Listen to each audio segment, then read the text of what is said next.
Bonjour à tous. Allez, on va aller voir un petit peu le message au niveau de l'amour pour ce week-end. Toi qui es célibataire ou qui a une relation, qu'est-ce qu'on te conseille de faire? Eh bien, c'est parti, c'est assez fort. Il y a un lien très fort qui vous unit entre vous. Alors, ce qu'on te dit, c'est qu'effectivement, il y a eu des conflits, il y a eu en tout cas quelque chose qui vous a un petit peu séparés, mais on te dit que ce lien est plus fort que tout. Alors, à chaque fois qu'on essaye un petit peu de sortir un petit peu du schéma des relations sacrées, on nous y amène toujours. Cette personne est plus forte que... C'est pas une âme sœur. Clairement, c'est ce qu'on me dit. En fait, tu t'inscris au travers de cette personne dans une relation particulière. Flamme jumelle, âme jumelle, vois ce qui résonne en fonction de toi. Et aujourd'hui, ce qu'on te dit, c'est que tu vas recevoir des signes. Donc, sois attentive un petit peu au schéma du passé. Prends le temps, tout simplement, de lâcher prise, de profiter de l'instant présent. Et voilà, surtout n'évoque pas trop autour de toi ce qui se passe avec cette personne. Parce que les personnes qui vivent ces parcours-là ne sont pas compris. Dans le sens où on va dire, bah ouais, mais ces allers-retours, ça ressemble à quelque chose de toxique, il ne te comprend pas. Mais clairement, ce qu'on te dit, c'est que par rapport aux signes que tu reçois ou que tu vas recevoir ce week-end, clairement, on te dit qu'il y a des projets communs qui seront là. Pour l'instant, tu n'es pas forcément prête à les vivre. Il y a encore des schémas du passé qui sont encore présents.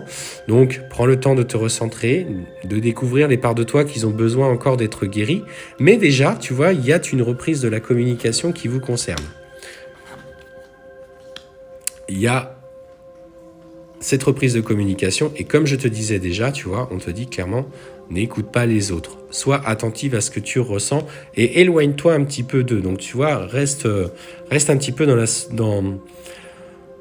Garde pour toi secret un petit peu ce que tu ressens. Ne te dévoile pas trop.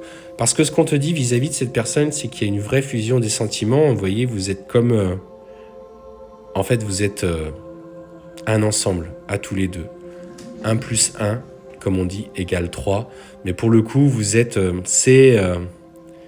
à tous les deux, vous êtes complet. Vous êtes quelqu'un de différent. Et c'est cette vraie fusion des sentiments qui va être prise en considération. Tes doutes et tes peurs ne sont pas fondés. Donc, si ton ego essaye aujourd'hui ou ton mental essaye aujourd'hui de te dire « Mais attends, regarde, vous avancez pas, il ne travaille pas, il n'a pas réglé ce qu'il m'avait promis de régler. La famille qui te dit en même temps « Regarde, c'est une relation toxique, lâche-le, il sait pas ce qu'il veut. » Voilà. Mais toi...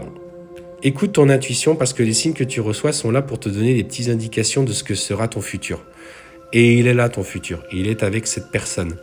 Bien sûr, c'est pas encore tout à fait le moment, mais la fusion des sentiments que vous aurez seront là et tu vas partir sur quelque chose de nouveau. Alors on te dit effectivement qu'il y a peut-être une différence d'âge entre vous, mais ça on s'en fout. Hop là. Et ce qu'on te dit effectivement... Tu vois, il va y avoir en tout cas des surprises qui vont faire que votre situation évolue. Pour moi, il va y avoir l'opportunité de vous croiser, en tout cas, et je reste sur ma première intention, à l'occasion de ce week-end. Soit un message, soit vous croisez au cours d'une sortie dans un endroit insolite où tu n'aurais pas pu penser qu'il puisse être là. Mais en tout cas, sache que ta relation que tu traverses est en train d'évoluer et de se concrétiser. Garde confiance et surtout lâche prise par rapport à ton autre.